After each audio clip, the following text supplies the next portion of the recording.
in today's NBA, it seems to be all about the big three. But we found a post on Twitter asking us, which duo are we taking?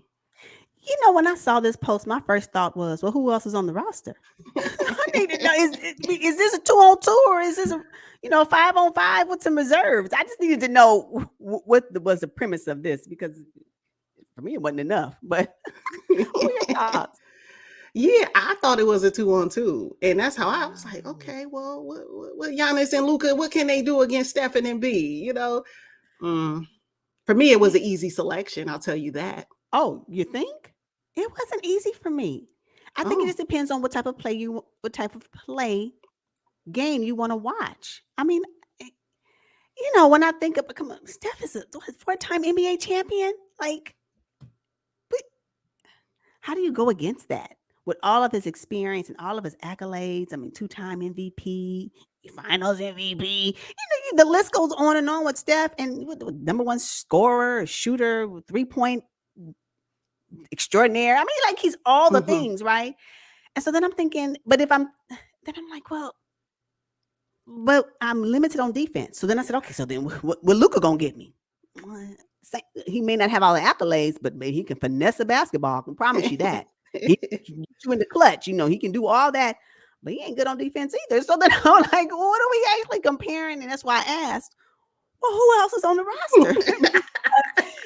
This can't be enough with just those two on a team. But if it's them two going up against those two, then maybe that's a different way to look at it. Yeah, you're right. They're both limited on defense. And for me, I was like, well, maybe they cancel each other out. But I said, no, Steph at 6'2" and Luka at 6'7", size and strength. Yeah. He might be a slow moving player, but he's crafty. Oh, and I don't think his foot speed can keep up with Stephen Curry. No. But that craftiness and the way he can finesse, I've said it in previous videos. Luka won me over in the 2022 NBA playoffs. He just won me over. Like, if you watch those games, and people have been praising and singing praises of Luka for a long time, but I got on that bandwagon last season when I saw him in the playoffs. I said, oh, now that right there, he's so crafty. He's so crafty. And I think his skill level and finesse level, although may not be fast, it still gets the job done. And I think that's why he's such a good player. It gets the job done. It just does. The best thing that happened to Luka was Jason Kidd. Jason got him to stop complaining, got him to lock in, got him to, try to play a little defense, got him to be the primary scorer for the Dallas Mavericks. He was not deferring to anybody. Like, Luka was the man. And Luka has not peaked at all. And that's why that was another determining factor for me. I said, okay, well, who has peaked on this list? That's a good point. That is a really good point. Luka is nowhere near his ceiling. Nowhere near. As a matter of fact, he's in discussions right now before the season even began about being the 2023 MVP. We ain't even started playing yet. I mean, they doing preseason, but whatever. You do what you want with preseason. But the official games haven't even begun yet. And discussions about him being the 2023 MVP. Like, and I'm not mad at it at all. And Luka came into the season in shape this year. So if you thought last season was impressive, in shape Luka? In shape Luka, fresh off of playing, for his country. Fresh off playing. Is he like 3 weeks removed from his last game? Yeah, he's already well oiled. Ready. So, Luka is the future. When we're talking about, he's part of the future. When we're talking about these group of guys right here in that position, he's part of the future for sure. Let's look at these big men. Okay, Joel Embiid and Giannis. I'm looking at one guy who is like a freight train coming down the middle, who has expanded his game year after year and who has not peaked at all, and that's Giannis Antetokounmpo. If you want to identify what growth looks like for an NBA player, a current recent NBA player, and what growth looks like, I think you need to follow Giannis's evolution as an NBA player.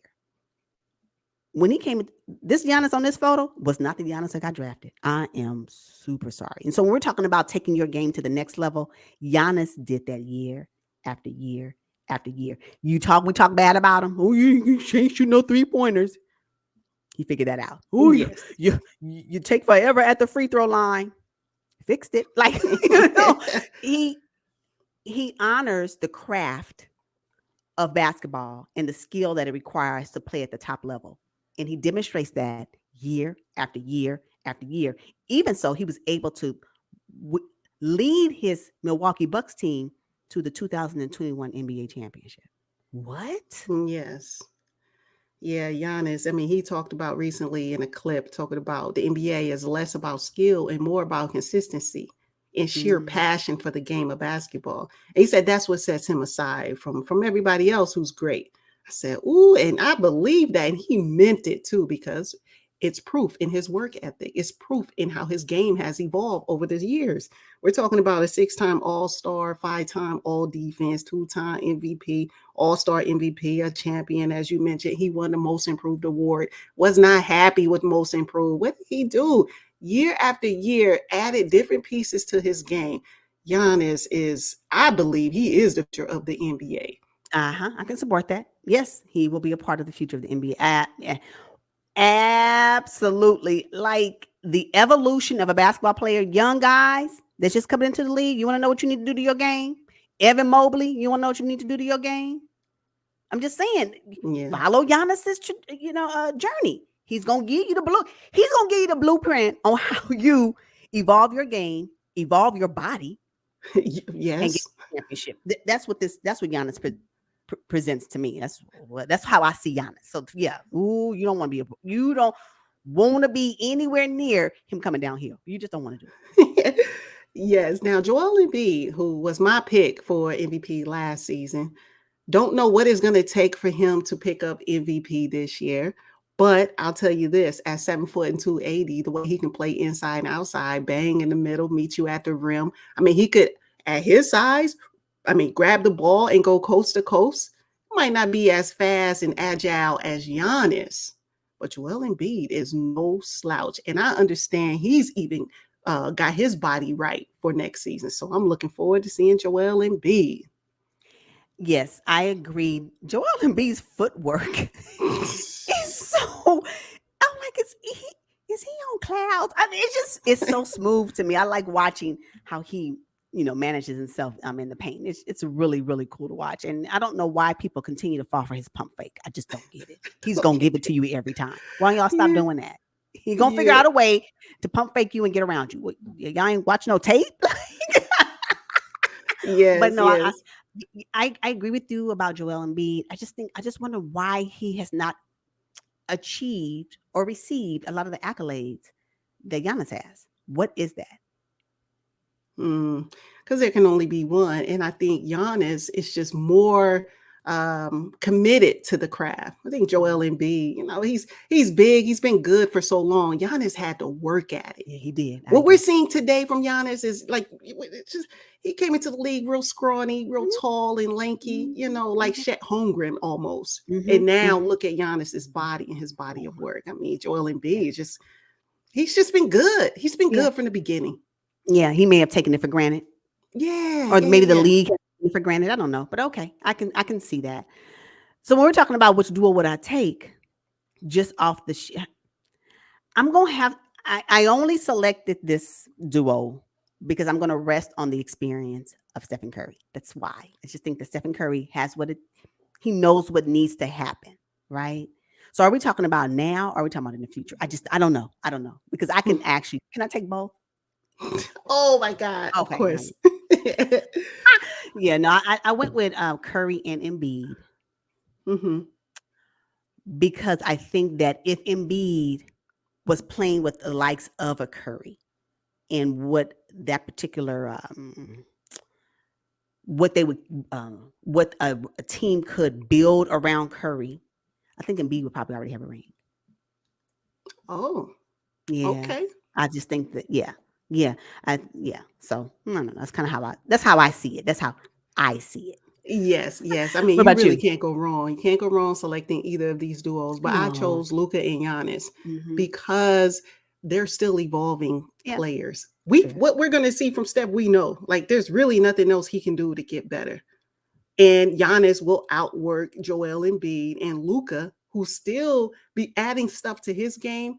Okay. And at his size and the position that he plays, I just think he'll run circles around Stephen Curry just with his shiftiness and the way that he has a slow pace and then he speeds it up and with his footwork and then he fakes you out. And, I just got Yeah, to go with Luka and Giannis I over. can I can see that. I can support that. I really can support that. Like I said, I don't think you can go wrong with any duo, depending on how you look at the game and what you're looking for at the time you're evaluating these two teams. But one thing that Curry has that trumps all of this is the experience. And so, although Luca and although Giannis may be the future, the right now is still Stephen Curry. And I think it can help will another team to will Joel Embiid to get a chip.